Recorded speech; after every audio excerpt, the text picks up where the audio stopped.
Assalamualaikum warahmatullahi wabarakatuh. Selamat pagi, siang, sore, ataupun malam. Pada kesempatan kali ini, kami kelompok 5 akan membahas tentang gerak planar sederhana, tensor inersia, dan momentum angular. Next. Next. Namun sebelum itu, perkenalkan anggota dari kelompok 5. Yang pertama, ada saya sendiri, yaitu Muhammad Fajar Syafruddin, dengan NPM 206570290, dan yang kedua ada Yang kedua ada saya Muhammad Raka Adi Pratama dengan NPM 20065701445.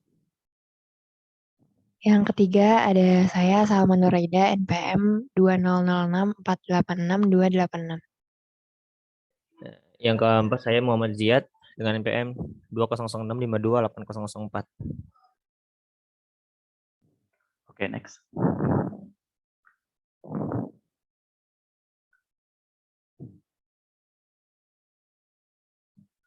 Adapun outline yang akan dibahas pada video kali ini, yang pertama ada gerak planar sederhana, yang kedua tensor inersia, yang ketiga momentum angular, dan yang terakhir ada contoh soal.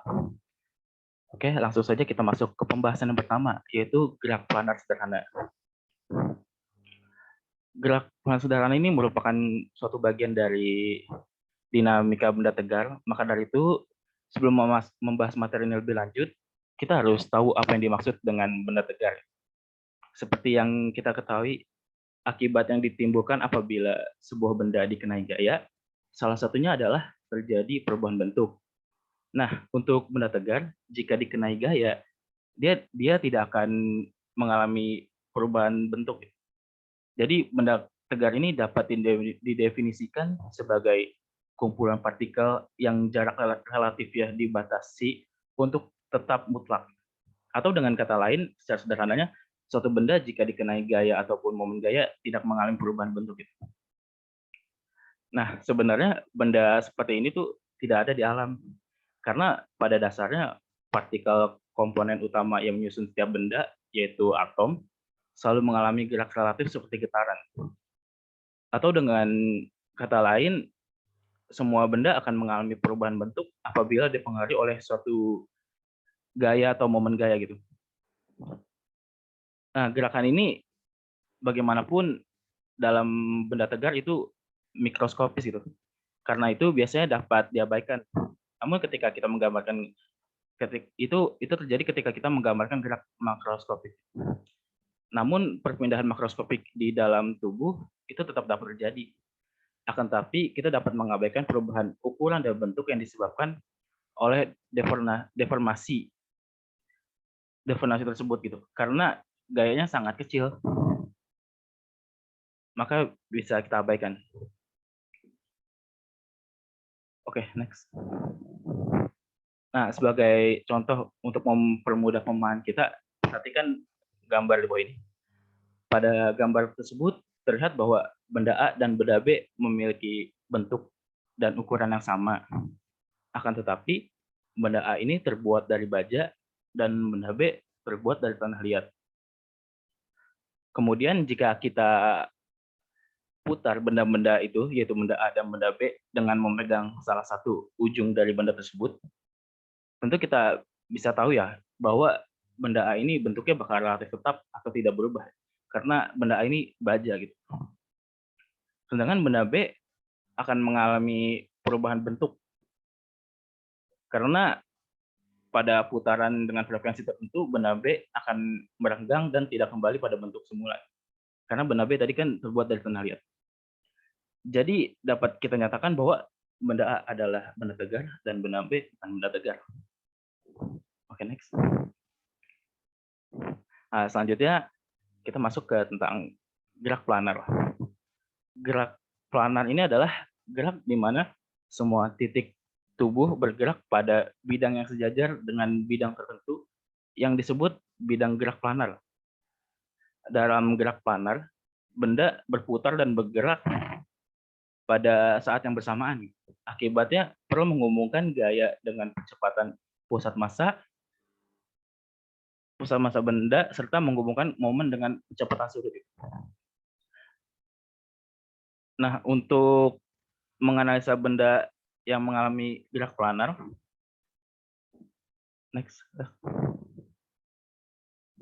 Nah, untuk menganalisa benda yang mengalami gerak planar, kita bisa memulai dengan menggambarkan diagram benda bebas dari benda yang bergerak. Jadi, misalkan di sini ada seutas tali yang digantung dan dililitkan dengan sebuah silinder.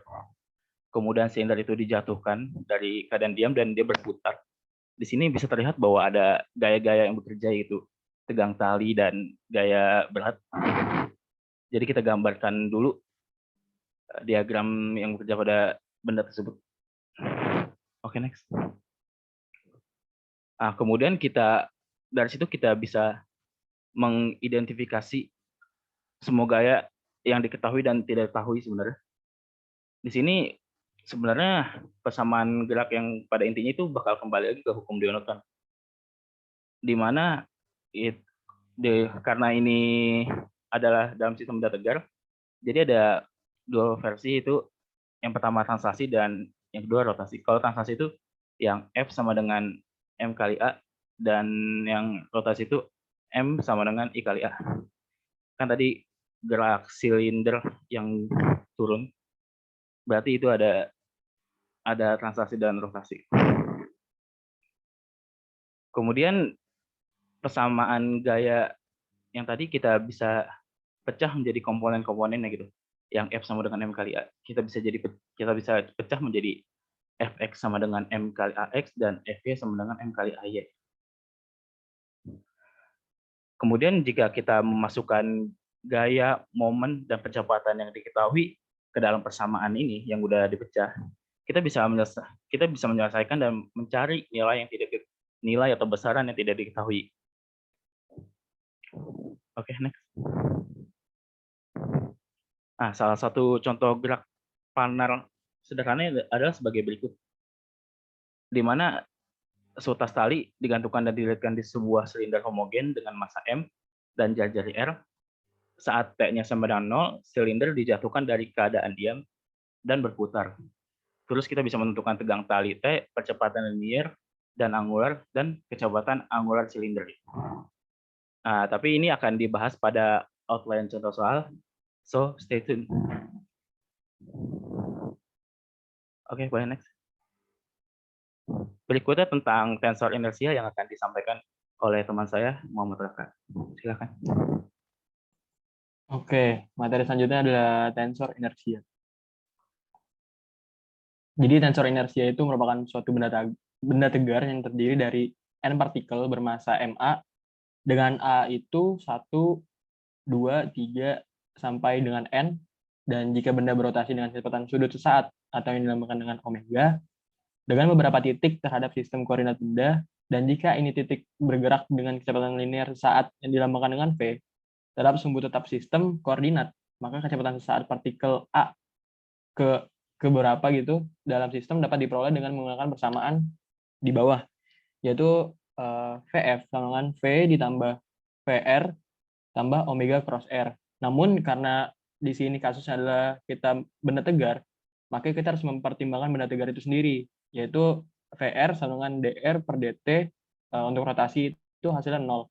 Sehingga Vr ini hasilnya 0, berarti persamaannya bisa kita modifikasi menjadi VA sama dengan V ditambah omega cross R dikali A. Nah, di mana subskrip F pada persamaan yang tadi itu menunjukkan sistem koordinat tetap yang telah hilang dari kecepatan V. Sekarang dapat dipahami bahwa semua kecepatan diukur dalam sistem tetap. Semua kecepatan sehubungan dengan sistem rotasi sekarang akan menghilang karena adanya benda tegar. Oke, karena energi kinetik dari partikel A adalah TA sama dengan setengah MAVA kuadrat, maka energi kinetik totalnya adalah T sama dengan setengah penjumlahan MA dikali V plus omega cross RA dikuadratkan untuk A, dan jika kita ekspansi lagi V plus omega X cross RA kuadratnya, kita dapat T sama dengan setengah penjumlahan MAV kuadrat untuk A ditambah penjumlahan MAV dot omega cross RA untuk A, dan ditambah setengah penjumlahan MA dikali omega cross RA dikuadratkan untuk A. Ini adalah ekspresi umum untuk energi kinetik dan berlaku untuk setiap pilihan asal dari mana vektor RA diukur. Tapi jika membuat asal sistem koordinat benda bertepatan dengan pusat massa benda, hasil penyederhanaan yang cukup besar. Perhatikan bahwa pada suku kedua pada sisi kanan persamaan ini, baik V maupun omega tidak merupakan karakteristik dari partikel, dan oleh karena itu jumlah ini dapat diambil di luar penjumlahan, di mana penjumlahan MA V dot omega cross RA sama dengan V dot omega cross penjumlahan MA kali RA. Dengan penjumlahan MA dikali RA adalah M kapital dan R kapital adalah vektor pusat massa yang hilang dalam sistem benda karena vektor RA diukur dari pusat massa. Energi kinetik kemudian dapat ditulis sebagai T total dengan T translasi tambah T rotasi, dengan T translasi itu sendiri adalah setengah penjumlahan MAV kuadrat untuk A, atau yang biasa kita kenal dengan setengah MV kuadrat. Dan untuk energi kinetik rotasi adalah setengah penjumlahan MA dikali omega cross RA dikuadratkan untuk A, di mana T translasi dan T rotasi menunjukkan energi kinetik translasi dan rotasi. Dengan demikian, energi kinetik menjadi dua bagian independen. Nah, energi kinetik rotasi dapat dievaluasi dengan menggunakan dengan mengekspansi elemen omega cross RA kuadrat yang hasilnya akan menjadi omega kuadrat RA kuadrat dikurang omega dot RA dikuadratkan. Sehingga dapat diekspresikan T rotasi dengan menggunakan komponen omega dan RA dari vektor omega dan RA. Dan dapat dicatat juga bahwa RA itu XA,1, XA,2, dan XA,3 dalam sistem. Sehingga dapat ditulis RA,I sama dengan XA,I. Dengan demikian, T rotasi adalah setengah penjumlahan MA dikali penjumlahan omega I kuadrat untuk I, dikali penjumlahan XA,K kuadrat untuk K, dikurang penjumlahan omega I dikali XA,I untuk I, dan dikali penjumlahan omega J XA,J untuk J untuk A. Dengan omega I dapat tulis sebagai sigma J WJ delta IJ, sehingga energi kinetik rotasi menjadi setengah sigma A sigma IJ MA dikali omega I omega J delta IJ dikali sigma K XA,K dikuadratkan dikurang omega I omega J XA,I dikali XA,J. Dapat disederhanakan menjadi setengah sigma IJ omega I omega J dikali sigma A MA dikali delta IJ sigma K XA,K kuadrat dikurang XA,I dikali XA,J. Dan bentuk IJ itu sendiri itu bisa didefinisikan dalam bentuk somasi, yaitu similar dengan sigma A MA dikali delta IJ sigma K XA,K dikuadratkan dikurang XA,I dikali XA,J yang terdapat pada energi kinetik rotasi di atas. Sehingga energi kinetik rotasi itu bisa ditulis sebagai setengah sigma IJ omega I omega J, atau yang biasa kita kenal dengan setengah I dikali omega, di mana I adalah inersia rotasi yang merupakan besaran skalar atau yang biasa kita kenal dengan momen inersia terhadap sumbu rotasi. Nah, kesembilan suku IJ merupakan unsur-unsur satu besaran yang ditunjuk oleh I, mana I similar dengan matriks 3x3, di mana ini merupakan faktor proporsionalitas antara energi kinetik dan rotasi dan kecepatan sudut. Energi kinetik rotasi dan kecepatan sudut, di mana I ini adalah tensor dan dikenal sebagai inersia tensor yang akan kita pelajari. Dengan elemen I dalam bentuk 3x3 adalah sebagai berikut, di mana diagonalnya itu bernilai positif dan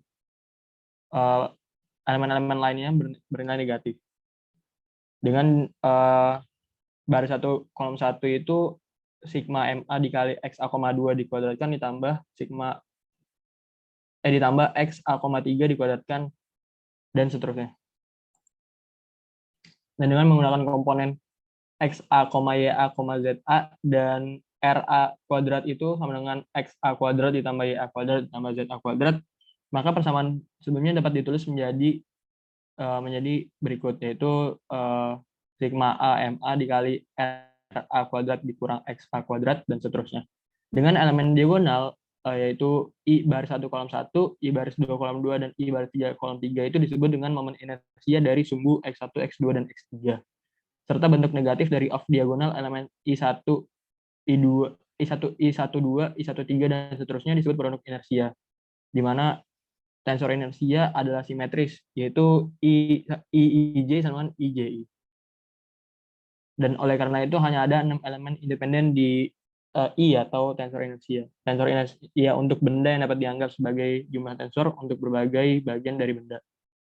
Oleh karena itu, jika benda dianggap sebagai distribusi materi yang berkelanjutan dengan rapat massa ρ sama dengan ρ r, maka untuk mencari tensor inersia, untuk nyari nilai I itu sendiri adalah integral volume dari ρ r dikali delta IJ sigma k xk kuadrat dikurang xi xj dv, di mana dv adalah dx1, dx2, dx3 yang merupakan elemen volume yang ditentukan oleh vektor r, dan v itu adalah volume benda. Nah, selanjutnya beralih ke momentum angular yang akan dijelaskan oleh Salma. Oke, selanjutnya adalah momentum angular. Next. Momentum adalah produk massa dan kecepatan benda. Setiap benda yang bergerak dengan massa memiliki momentum. Satu-satunya perbedaan dalam momentum sudut atau momentum angular adalah bahwa ia berhubungan dengan benda yang berputar. Momentum sudut didefinisikan sebagai sifat benda berputar yang diberikan oleh momen inersia dikali kecepatan sudut. Ini adalah properti dari benda yang berputar yang diberikan oleh produk dari momen inersia dan kecepatan sudut dari objek yang berputar. Ini merupakan besaran vektor yang menyeratkan bahwa di sini bersama juga dengan besaran arah juga ikut dipertimbangkan. Boleh next. Hubungan dengan suatu titik O yang tetap dalam sistem koordinat benda, momentum sudut benda dapat dituliskan sebagai berikut, yaitu L sama dengan penjumlahan dari RA cross PA untuk A.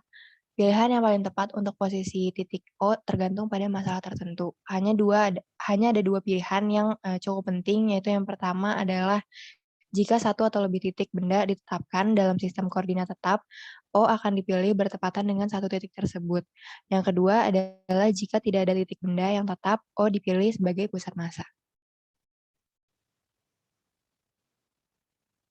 Dibandingkan dengan sistem koordinat benda, momentum linier PA adalah PA sama dengan MA kali VA sama dengan MA omega cross RA. Jadi momentum sudut benda tersebut adalah L sama dengan penjumlahan dari MA RA cross omega cross RA untuk A.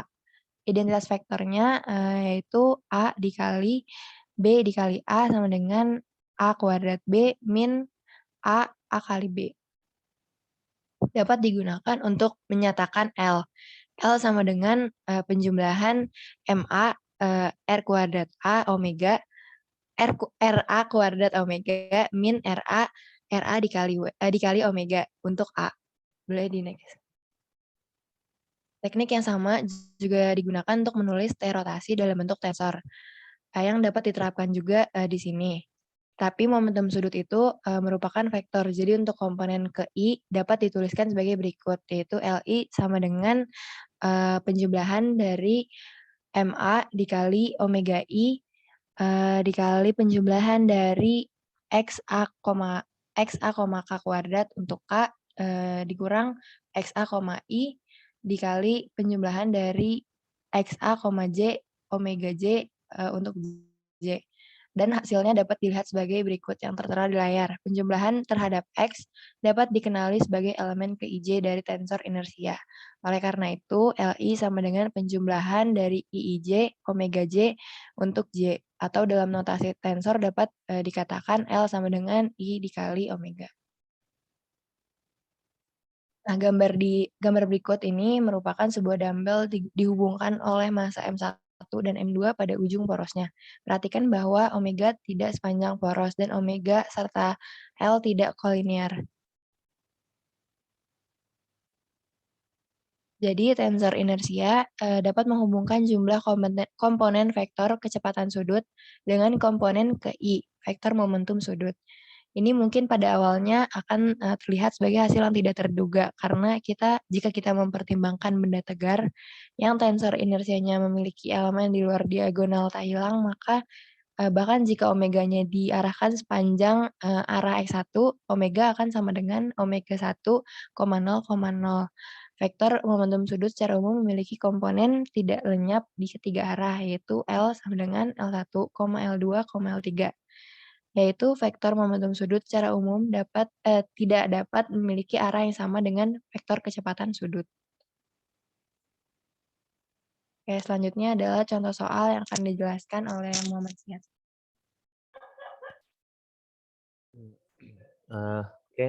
Kita masuk ke contoh-contoh soal. Soal yang pertama yang seperti yang tadi sudah dibacakan oleh Muhammad Fajar, itu ada seutas tali digantung dan dililitkan di sebuah silinder homogen dengan massa silindernya ini M dan jari-jarinya R. Nah, kemudian pada saat T sama dengan 0 itu silinder dijatuhkan. Jadi dari keadaan diam sehingga berputar. Kemudian di sini kita disuruh tentukan tegangan tali T, kecepatan linear dan angular, dan kecepatan angular silinder. Boleh next. Yang pertama tegangan tali. Dari sini kita menggunakan torsi. Kita tahu bahwa silinder ini berputar karena tegangan tali T ini. Jadi silinder ini berputar, berotasi. Sehingga torsi sama dengan RT, tegangan tali T. Nah, kemudian di mana torsi itu sama dengan inersia dikali percepatan angular, itu theta double dot. Jadi inersia akan dikali theta double dot sama dengan RT. Nah, di sini T akan sama dengan inersia theta double dot per R. Nah, kemudian dari inersia kita sudah ketahui bahwa inersia dari silinder homogen itu senilai dengan mr kuadrat per 2. Nah, jadi T sama dengan mr kuadrat per 2 kali theta dot double dot per R. Nah, R-nya bisa dicoret sehingga sama dengan T sama dengan mr per 2 theta double dot. Nah, kemudian theta double dot ini kita ganti dengan ini, dengan hubungan apa namanya, percepatan transversal ya, Y double dot akan sama dengan R theta double dot, sehingga theta double dot akan sama dengan Y double dot per R. Nah, sehingga kita ganti, jadi T sama dengan MR per 2 dikali Y double dot per R. Nah, R-nya bisa sama-sama kita coret sehingga dapat T sama dengan M per 2 Y double dot. Nah, kita perlu nyari Y double dot-nya. Nah, di sini kita percepatan linearnya. Y double dot ini percepatan linearnya. Nah, dari gambar ini kita dapat kita ketahui ya bahwa gaya-gaya yang bekerja itu hanya pada sumbu Y. Jadi sigma Fy sama dengan M dikali percepatan di sumbu Y-nya. Nah, untuk gaya-gaya yang bekerja di sumbu Y ini ada gaya beban, ya beban silindernya ini M dikali G sama tegangan talinya yang saling berlawanan. Jadi Mg dikurang T sama dengan M Y double dot. Ini percepatan linearnya. Nah, kita tadi ketahui T-nya itu kan M per 2 Y double dot, hingga Mg dikurang M per 2 Y double dot sama dengan M Y double dot. Sama-sama punya M, bisa dicoret M-nya, sehingga sisa G min setengah Y double dot sama dengan Y double dot. Nah, Y double dotnya kita pindah ruaskan sehingga sama dengan Y double dot ditambah setengah Y double dot sama dengan G gravitasinya. Ya ini tinggal ditambah 3 per 2 Y double dot sama dengan G. Nah, sehingga nanti didapat Y double dotnya itu 2 per 3 G. Nah, kemudian tadi sekarang sudah dapat ini, tinggal kita masukkan ke yang persamaan ini, yang T sama dengan M per 2 Y double dot. Sehingga didapat M per 2 dikali 2 per 3 G akan sama dengan, jadi tegangan talinya itu sebesar 1/3 M dikali G. Next. Nah, kemudian untuk percepatan angularnya, dengan menggunakan persamaan yang ini, hubungan transversal dan linear tadi, Y sama dengan Y double dot sama dengan R theta double dot. Jadi theta double dot itu Y double dot per R. Nah, tadi kita udah ketahui ya, Y double dotnya itu 2 per 3 G. Jadi tinggal kita substitusiin ke sini. Jadi theta double dotnya kan 2 per 3 G per R. Nah, untuk kecepatan angularnya, kita bisa tinggal integralkan dari percepatan angularnya, integral terhadap waktu. Jadi nanti didapat 2 per 3 G per R T. Oke, boleh next.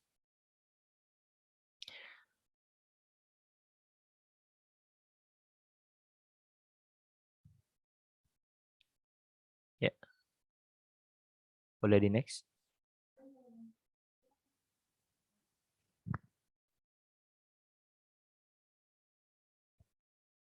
Nah, ini contoh soal yang kedua, yaitu ada sebuah piringan homogen dengan jari-jari R dan massa M menggelinding tanpa selip di sebuah permukaan horizontal.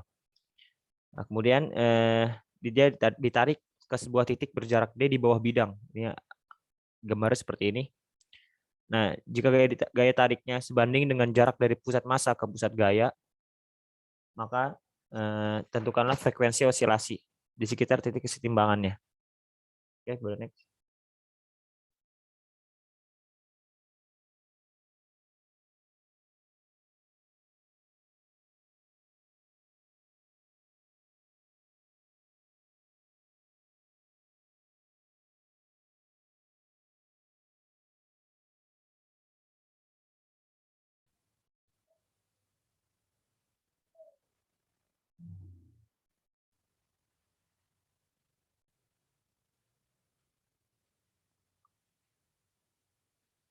Ya, boleh di next.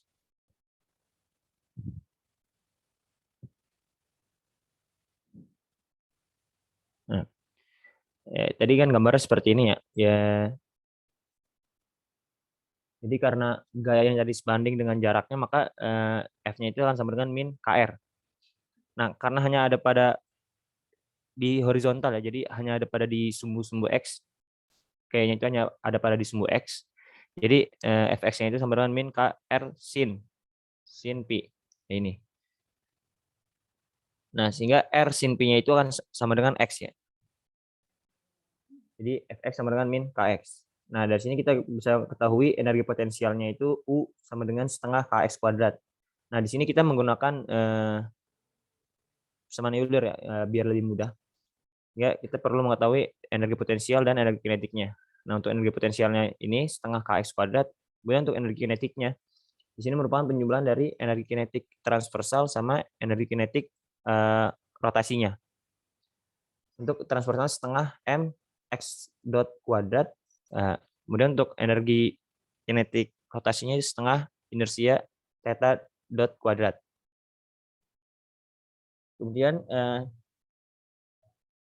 yang inersianya ini kan tadi homogen ya, jadi kita bisa ketahui mr kuadrat per 2 nilai inersianya. Nah, kemudian ya, yang theta double dot ini ya, itu sama dengan x dot kuadrat per r kuadrat. Sehingga ini r-nya bisa dicoret. Jadi sama dengan energi kinetiknya setengah mx dot kuadrat ditambah 1/4 mx dot kuadrat. Ini sama dengan 3/4 mx dot kuadrat. Untuk Lagrange sistemnya ini L sama dengan T dikurang U, energi kinetik dikurang potensialnya ya. Jadi 3/4 mx dot kuadrat dikurang setengah kx kuadrat.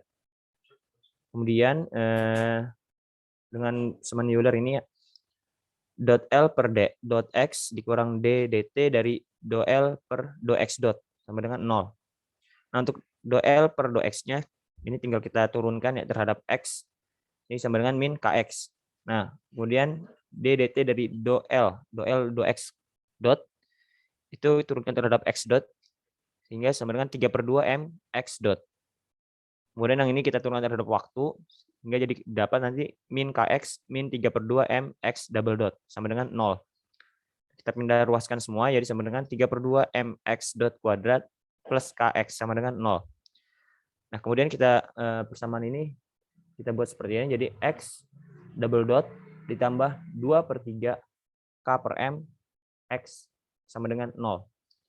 Nah, kita di sini merupakan persamaan osilasi ya, di mana 2/3 K per M ini merupakan frekuensinya, frekuensi kuadrat. Jadi omega kuadrat.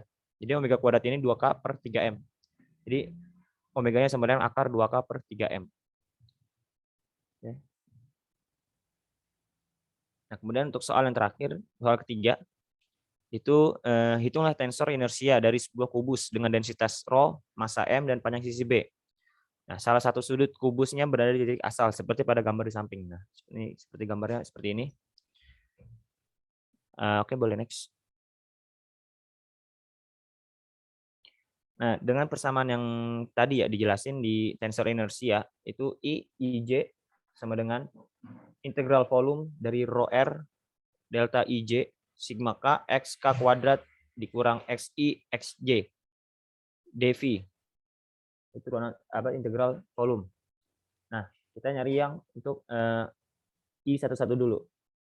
Untuk I11 integral volume dari dx1 dx2 dx3 fungsinya rho x2 kuadrat plus x3 kuadrat. Nah, ini diintegralkan biasa ya satu dari dx3 kemudian dx2 sekarang terhadap nilai batasnya 0 sampai b karena ini sama. Sehingga nanti didapat inersianya itu ini I11 sama dengan rho 2/3 B pangkat 5. Ini bisa disederhanakan lagi nih, jadi nanti 2/3 M B kuadrat. Nah, tadi ya karena simetri dilihat dari gambar ini, karena simetri di titik pusat, kubusnya ini simetri di titik pusat, sehingga kita bisa simpulkan bahwa I11 akan sama dengan I22 sama dengan I33. Oke, next. Nah, kemudian kita nyari inersia dari I12. Di mana dari yang persamaan tadi didapat min rho integral volume dari x1 x2 dx1 dx2 dx3. Nah, ini diintegralkan biasa satu-satu dari dx1 dx2 dx3 sehingga nanti didapat I12-nya itu minus 1/4 rho B pangkat 5 atau minus 1/4 M B kuadrat. Nah, sama seperti tadi ya, karena simetri terhadap titik pusat, kubusnya itu simetri terhadap titik pusat, maka I12 sama dengan I13 sama dengan I23. Nah,